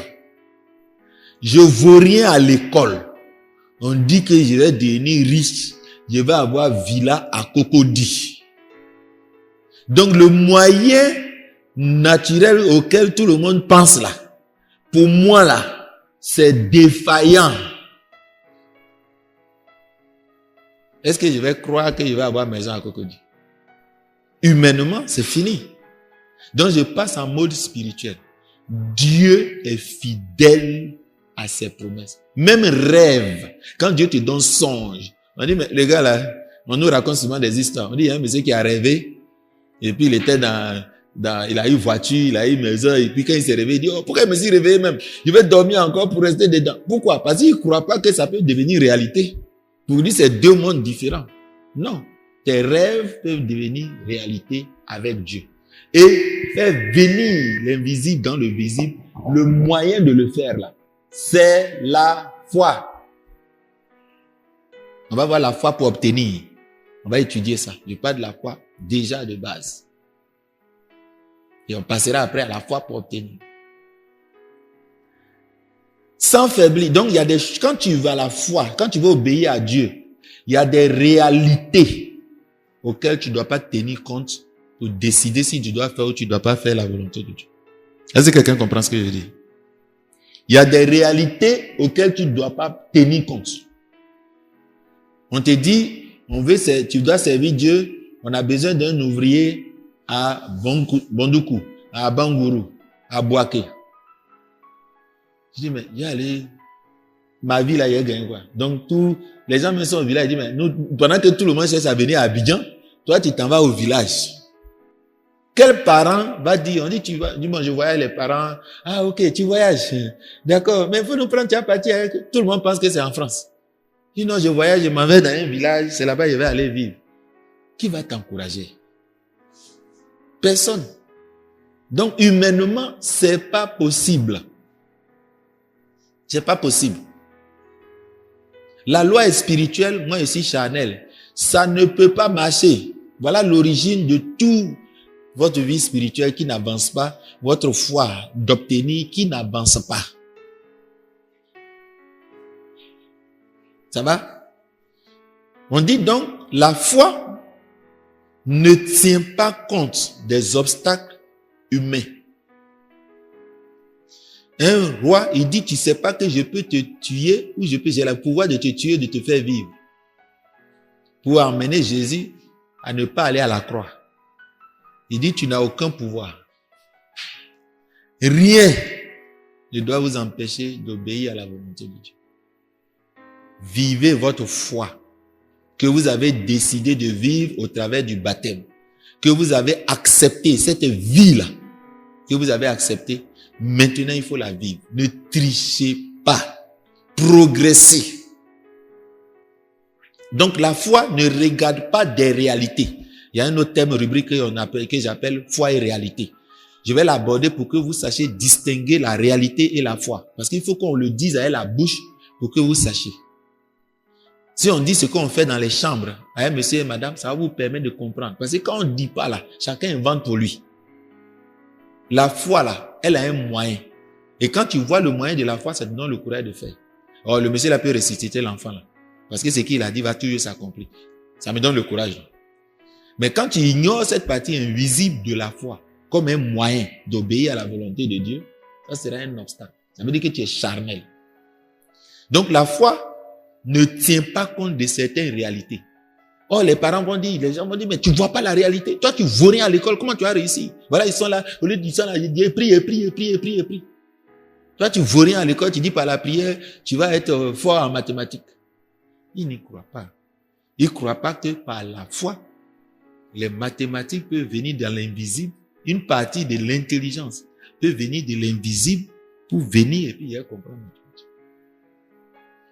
L'intelligence là, c'est Dieu qui donne.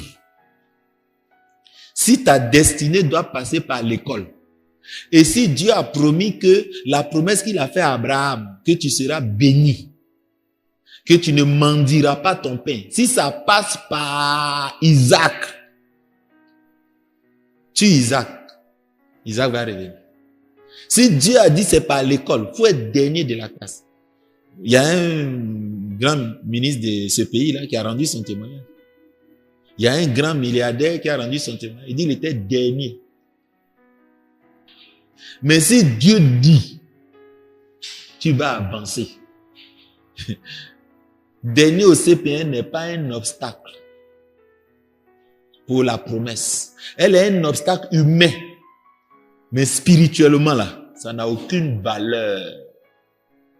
Donc, tu ne peux pas tenir compte de ça pour douter de la promesse divine. C'est ça la vie de foi. Donc, on voit bien qu'ici, on nous dit, parlant du témoignage de la foi d'Abraham, on nous donne maintenant les explications de cette foi, comment ça l'a aidé. Il dit que pour que Abraham arrive à tenir dans l'obéissance de Dieu sans abandonner Dieu, il savait que s'il abandonne Dieu, il ne pourra jamais avoir cette promesse. Dieu est le seul qui peut te promettre que Dieu peut te donner. Deuxièmement, il sait que physiquement, ça peut être impossible, mais si Dieu a dit, c'est qu'il tient compte du spirituel. Il peut appeler l'invisible au visible. C'est ça qui aide la foi pour obéir. Ah, je vais servir Dieu, je vais tout laisser pour servir Dieu, je vais aller évangéliser. Oui, c'est ce que la Bible dit. Non, je comprends, homme de Dieu. On n'a pas dit que ce que tu dis là, c'est mauvais. Hein. Mais vrai là, ah, mais quoi? Vrai là, comment on va payer nos maisons, on va payer nos trucs? Comment là? Mon ami, c'est charnellement que tu raisonnes. Sinon, la réponse est dans la Bible. Mais c'est charnel. Tu as dit que ta foi est tellement faible. C'est comme lumière qui n'éclaire pas bien. Ça, c'est normal que tu ne vois pas bien clair. Donc, est-ce que je vais passer mon temps à dire, il faut bien regarder, il faut bien regarder. Je perds mon temps. Je vais dire, mon ami, ta lumière est défaillante. Si tu veux voir clair dans le noir, il faut allumer la lumière. Je ne vais pas passer mon temps à dire, non, regarde bien, il faut forcer bien. Le gars, il est incrédule. Il dit, non, il faut forcer, tu vas voir. Je ne peux pas faire effort comme ça. Je vais plutôt dire, mon ami, ta lumière là n'est pas claire. C'est tout. Le gars dit, non, les gens là, ils sont nombreux. Cette armée là est nombreuse devant l'homme de Dieu, serviteur d'Élysée. Il dit, non, les gens sont nombreux. Il dit, non, ceux qui sont avec nous sont plus nombreux que ceux qui sont dans nous. À votre avis, le prophète là, Dieu lui a fait voir ça physiquement ou il a fait voir ça dans vision? Il a vu spirituellement. C'est que lui, il a vu spirituellement, l'autre ne voit pas physiquement. On lui a dit, bon, fais ramener l'invisible là au physique pour que ce qui est invisible, il voit. Donc Dieu a fait le miracle. Quand il a vu maintenant, il dit, ah, mais cette fois, elle est nulle devant Dieu. Croire par la vue et croire sans avoir vu, celui qui est plus heureux, qui sera plus béni, c'est celui qui croit sans que physiquement il voit. La foi, c'est faire l'effort de voir ça spirituellement, de dire Dieu a promis, il le fera. Par quel moyen? La personne dit, comment, par quel moyen? Tu as 0, 0, 0 à l'école, là, comment tu vas réussir? Cette question-là, je dis toujours aux gens, je ne sais pas, mais celui en qui j'ai cru m'a dit que je vais avancer. C'est tout. Tu ne vas pas avancer du tout. C'est impossible. C'est possible. Bon, pour qu'est-ce que tu veux que je fasse? De violer sa loi? Et puis il va reconnaître quoi? Non, si tu te prosternes, tu vas vivre. Mais si tu ne te prosternes pas, je te tue. Donc tu vas perdre la vie. Il dit, mon ami, je vais vivre. Ça ne dépend pas de toi. Il va me délivrer de ta main. Je vais vivre. Il est capable. Si c'est ça que ton jeu là, si je fais ce que mon Dieu dit, tu me tues. Si je fais ce que tu dis, je vis. Je vais te montrer que tu n'es pas, c'est pas toi qui décides de mettre fin à mon existence et à mes projets sur cette terre. Pouvoir que tu penses que tu as là, c'est lui qui décide. Je ne veux pas violer sa parole. Et tu dis, tu vas mettre fin à ma vie. Ça ne dépend pas de toi. Il va me délivrer de dire, il va tout faire pour que toi, tu ne me tues pas. Tu ne décides pas de ce que je vais devenir. Il a dit, bon, c'est ça, on va voir. Il les a pris, il les a jetés. Il comptait sur le feu. Dieu là, il peut dire à feu, ne les brûle pas. Et ils étaient confiants que Dieu peut les délivrer de feu. Ah, les frères.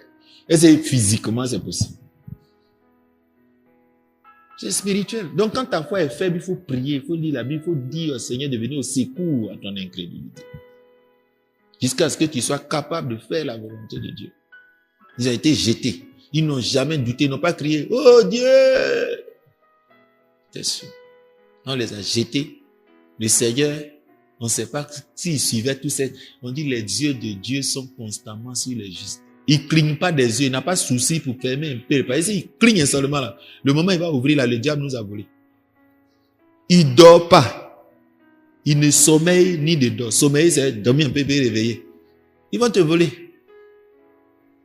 Ses yeux sont constants. Il sait tout. On dit même, quand tu te peignes, tu connais combien de cheveux qui sont sur ta tête. Quand tu marches, tu sais combien de... On dit, il compte ça tous les jours.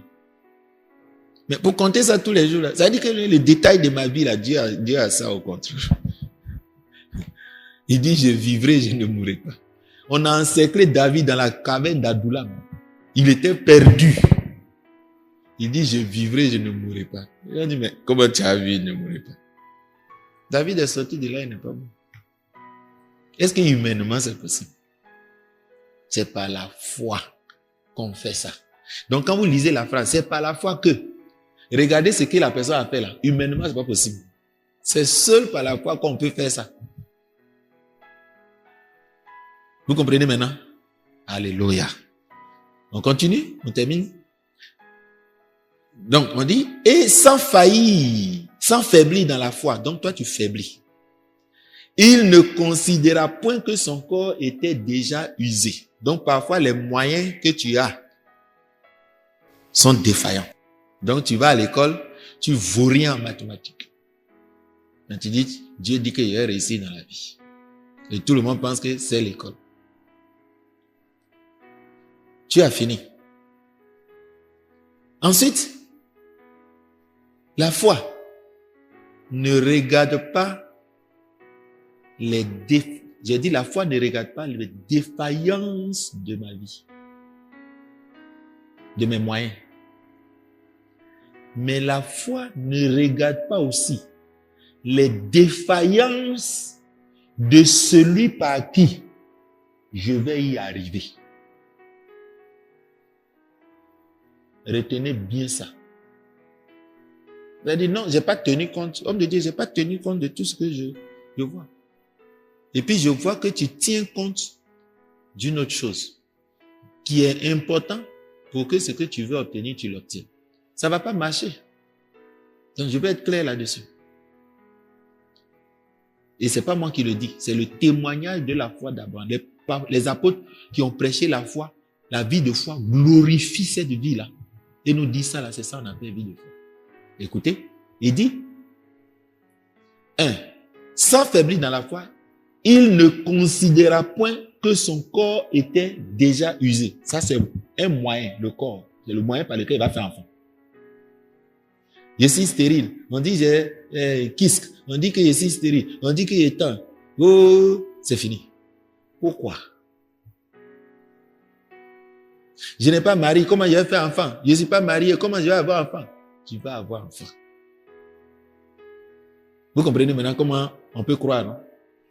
Deuxièmement, puisqu'il avait près de 100 ans et que Sarah n'était plus en état d'avoir des enfants. Je vais bien expliquer cette phrase-là, sinon vous n'allez pas comprendre. Ce qu'Abraham n'a pas considéré, ce n'est pas sa vieillesse. La deuxième phrase qui suit est le complément de la première. Sinon, la deuxième chose qu'il n'a pas considérée, c'est la deuxième.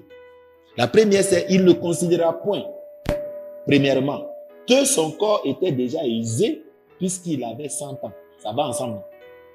Deuxièmement, et que Sarah n'était plus, on reprend la phrase, il ne considéra point que Sarah n'était plus en état d'avoir enfant. Je donne un exemple pratique. Moi, je vais réussir par l'école. Tu vaux rien à l'école. Ça va te bloquer. Deuxièmement, tu vaux à l'école. Mais ton papa n'a pas l'argent pour payer tes études. Tu es bloqué aussi, non? Tu es bloqué. Donc, lorsqu'on dit qu'on ne considère pas, il s'agit de ne pas considérer tous les moyens de moi ou hors de moi qui vont être obstacles à la réalisation naturelle de ma promesse. Je ne dois pas tenir compte. L'obstacle peut venir de moi. L'obstacle peut venir des autres. Je suis stérile, j'ai réglé mon problème. Mon mari est stérile. Je ne vais pas avoir enfant. Donc, tous les obstacles de ma vie et qui ne sont pas de ma vie, des autres, vous allez voir des gens qui sont méchants envers vous. Ils ne vont jamais vous aider. Autant, vous avez besoin qu'on vous aide pour réussir. Ses frères devaient l'aider pour réussir. C'est quelqu'un qui a parlé, un étranger qui a parlé de lui, et puis on l'a appelé au palais. C'est comme David. On est là, on dit qu'il va gagner la bataille. Le grand frère de David sait que David tue lion. Il n'a qu'à l'appeler au palais. Il dit non. Donc quand il a vu David venir, on le présente et puis il veut empêcher David d'aller. Il dit, tu veux avoir l'information pourquoi? Savoir ce qui se passe, tu veux quoi? Toi, tu es orgueilleux. Parce que tu as dit que ça là, il paye. Il ne croit pas si on sait que le frère là va réussir. Tout le monde va lui donner l'argent.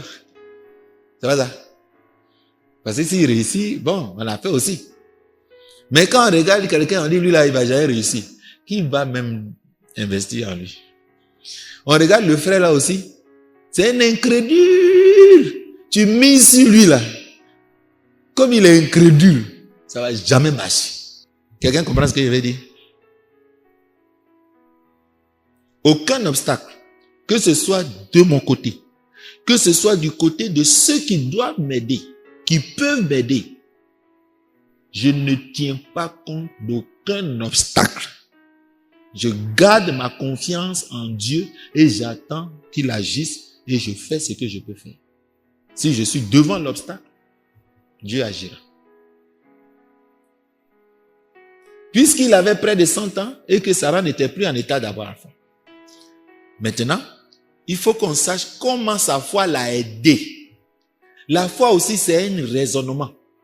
Il y a quelque chose qui explique. Notre foi là n'est pas stérile. Notre foi explique les choses aussi.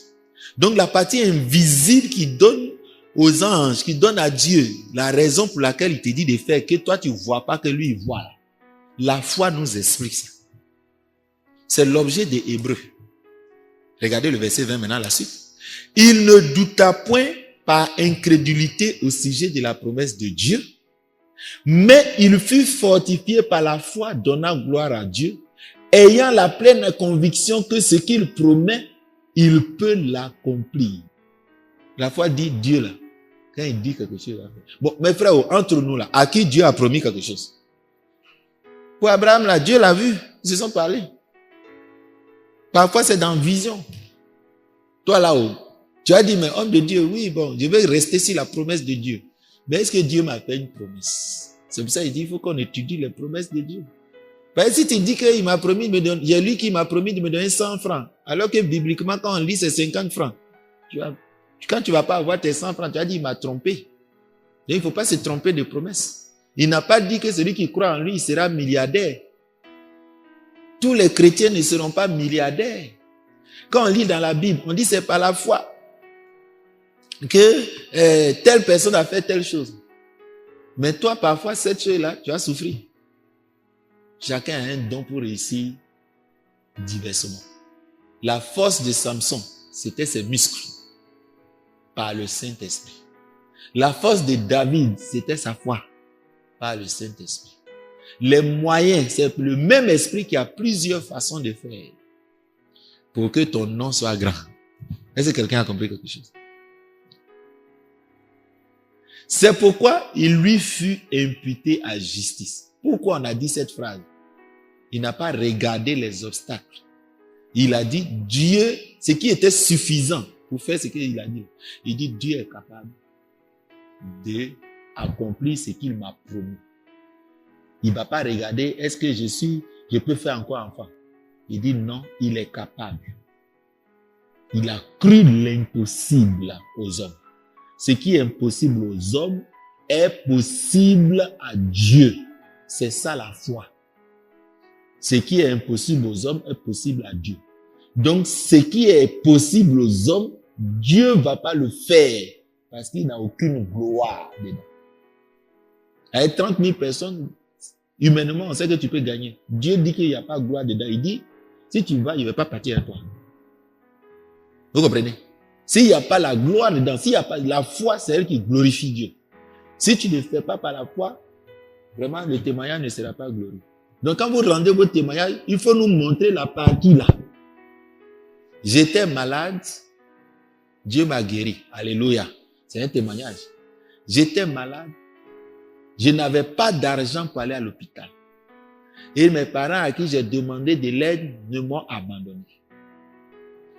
Je n'avais personne pour m'aider.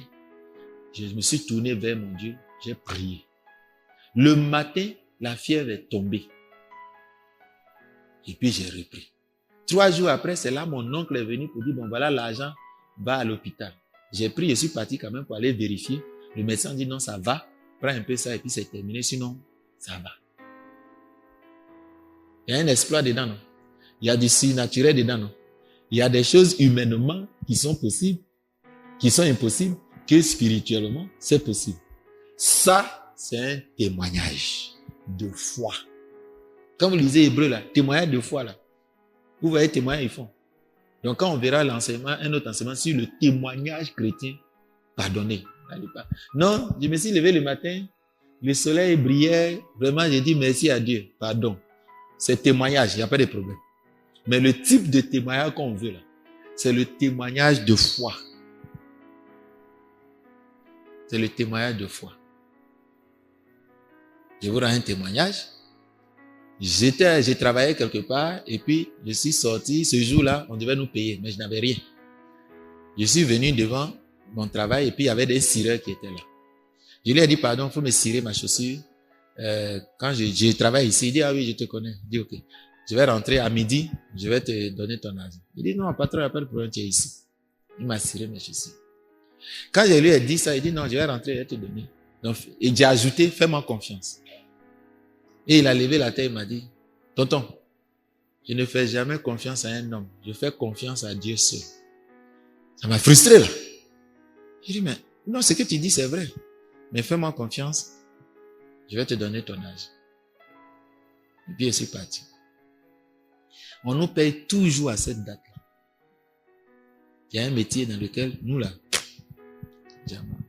Ce jour-là, dans la banque, les machines sont tombées en panne. On a attendu jusqu'à 17 heures. Ça n'a pas été réparé.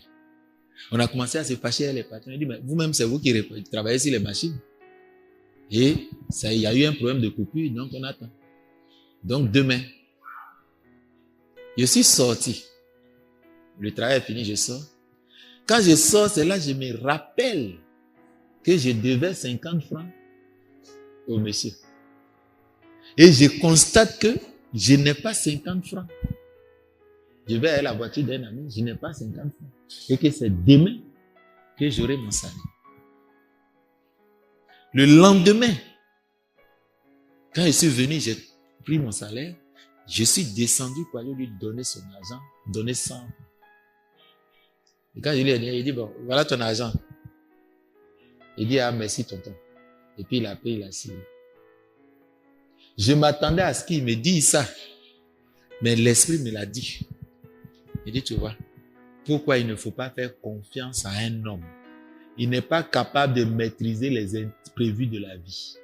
Or, Dieu, il est le maître du temps et il est le maître des circonstances. S'il veut dire le soleil, arrête-toi, qui veut dire en français humain, la terre, arrête de tourner pour que son objectif s'atteigne, il est capable d'arrêter tout. S'il dit à Pierre, marche sur l'eau, l'eau lui-même qui est liquide là, il va dire, c'est le maître qui m'a rendu liquide, qui m'a donné le pouvoir de devenir solide. Le gars va marcher. La parole de Dieu, tout se met en ordre pour que ça concourt à ton bien. Si tu obéis à la parole de Dieu, tout concourt au bien de ceux qui aiment Dieu, ceux qui marchent selon sa volonté. Mais dès lors que tu ne fais pas la volonté de Dieu, les événements vont te gêner. Les circonstances de Joseph ont concouru à son bien. C'est en Égypte, il devait réussir. Ils l'ont aidé à aller en Égypte. Ils ont payé même son transport cadeau. Mais pourtant, c'est un malheur. On l'a vendu. Mais ça concourait à son bien. On t'a renvoyé. Moi, j'étais dans une société, ils ont fermé. J'étais au chômage. 3 mois, c'est quoi? 10 mois après, mon salaire était 4 fois mieux que là où ils ont fermé. Mais tout le monde dit, oh, c'est un malheur. On va prier pour qu'ils ouvrent la banque là. On va prier pour qu'ils... Et où je vais travailler et puis je vais continuer de vivre là. Je ne dois pas tenir compte de ça. Ce que je sais, c'est qu'il dit que mon père sait que j'en ai besoin. Il nourrit les oiseaux, c'est qu'il va me nourrir aussi. Je ne mourrai pas de faim. En Côte d'Ivoire, il y a combien qui sont morts de faim? Mais toi, si tu es convaincu que si tu ne travailles pas un jour, tu vas mourir de faim. Mais je ne travaille pas, comment je vais manger? Où est le lien? Avec la grâce de Dieu, je mangerai. Car il a dit, il sait que j'en ai besoin. Alléluia. C'est tout. Il y a une dame qui était riche. Elle était chrétienne. Et elle avait des serviteurs. Elle était tellement riche qu'elle n'a jamais connu la faim. Depuis son enfance, elle a ses 4 repas. Et un jour, on dit qu'elle a eu des problèmes. Ils se sont trouvés dans la forêt. C'est vrai que c'est son avion et tout. Ils se retrouvent dans la forêt. Et ils sont pris en route. Il n'y a personne là. On cherche le secours. Et pendant qu'elle est là, avant, avec ses ouvriers, ils viennent la voir. Patronne, ici là, ça fait mal. Ici là, ça fait mal. Et vous êtes paresseux. Non, on a faim, pardon, on a faim. Ici là, ça fait mal. Paresseux. Elle aussi, peut-être elle est chrétienne. Elle n'a jamais jeûné.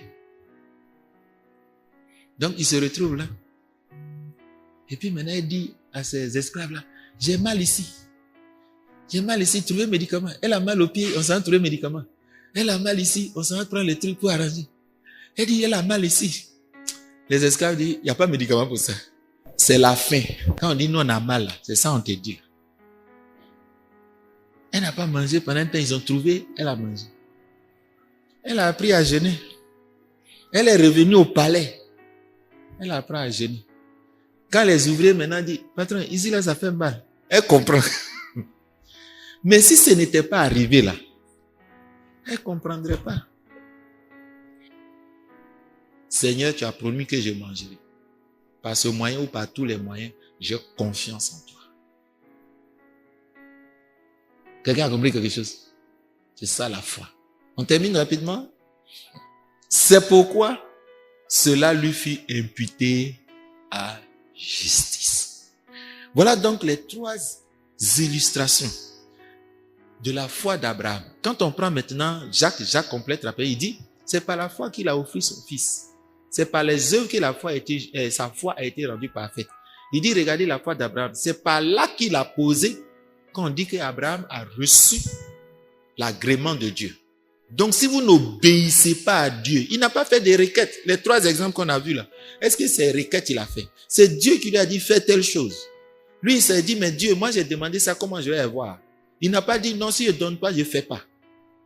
Il a vu même que s'il fait ce que Dieu dit là, il ne va pas avoir ce que Dieu lui a promis. Il dit, c'est pas grave. Il a promis, il va faire. Comment il va le faire là, c'est son problème. Mais si c'est parce qu'il est en train de me demander de gâter là, si c'est pas mon travail qui se gâte là, je dois réussir là, c'est que ça va se gâter et puis ça va ressusciter. Est-ce que quelqu'un comprend quelque chose? C'est ça, vivre par la foi, c'est ça, édifier sa foi. C'est ça, méditer les Écritures pour s'inspirer, pour se motiver, pour se mettre en confiance dans l'obéissance à la parole de Dieu. Que Dieu vous bénisse.